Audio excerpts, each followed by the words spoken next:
ஒரு வார்த்தை அவர் சொல்லியிருந்திருக்கலாம். நீங்க வந்து ஒவ்வொரு கூட்டத்திலையும் வந்து பொது சொத்துக்களை சேதப்படுத்துறீங்க, மின்கம்பங்கள் மேல ஏறுறீங்க, தலைவர்கள் சிலை மேல ஏறி உட்காருறீங்க, பள்ளி கட்டடங்கள்ல வந்து திருச்சியில வந்து சேதப்படுத்துறீங்க, இது மாதிரிலாம் பண்ணாதீங்க. நம்மளை பார்த்தா மக்கள் வந்து என்ன நினைப்பாங்க, நம்ம வந்து இதுவரைக்கும் ரசிகர்களா இருந்துட்டோம், அந்த இனிமேல் வந்து அறிவுரை தானே எல்லாருமே ஆமா எதிர்பார்க்குறாங்க. மக்களுமே ஆமா அதானே எதிர்பார்க்குறாங்க. கட்சிக்காரங்களை முதல்ல கட்டுப்படுத்துங்க, அவங்களுக்கு அரசியல் படுத்துங்க. அரசியல் படுத்தாது கூட பரவால்ல. குறைந்தபட்சம் ஒழுக்கத்தையாவது கத்துக் குடுங்கன்னு தானே மக்களும் திரும்ப திரும்ப கேட்கறாங்க. நம்ம அப்ப அத வந்து எதையுமே வந்து இதுவரைக்கும் இந்த வீடியோவிலே ஒரு இடத்துல கூட அந்த மாரி எங்கேயுமே பேசல.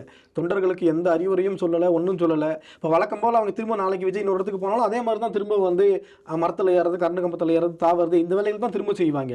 இப்போ மக்கள் பாதுகாப்புன்னு சும்மா வாய் வார்த்தைக்கு இந்த வீடியோவில் பேசுகிறாலே ஒழிய ஒரு வருஷமா அவர் எதுவுமே செய்யலை.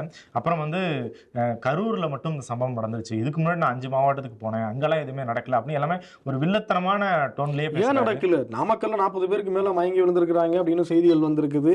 அங்கேயும் வந்து காவல்துறை அந்த மாவட்ட செயலாளர் மேல வழக்கு பதிவு பண்ணியிருக்காங்க.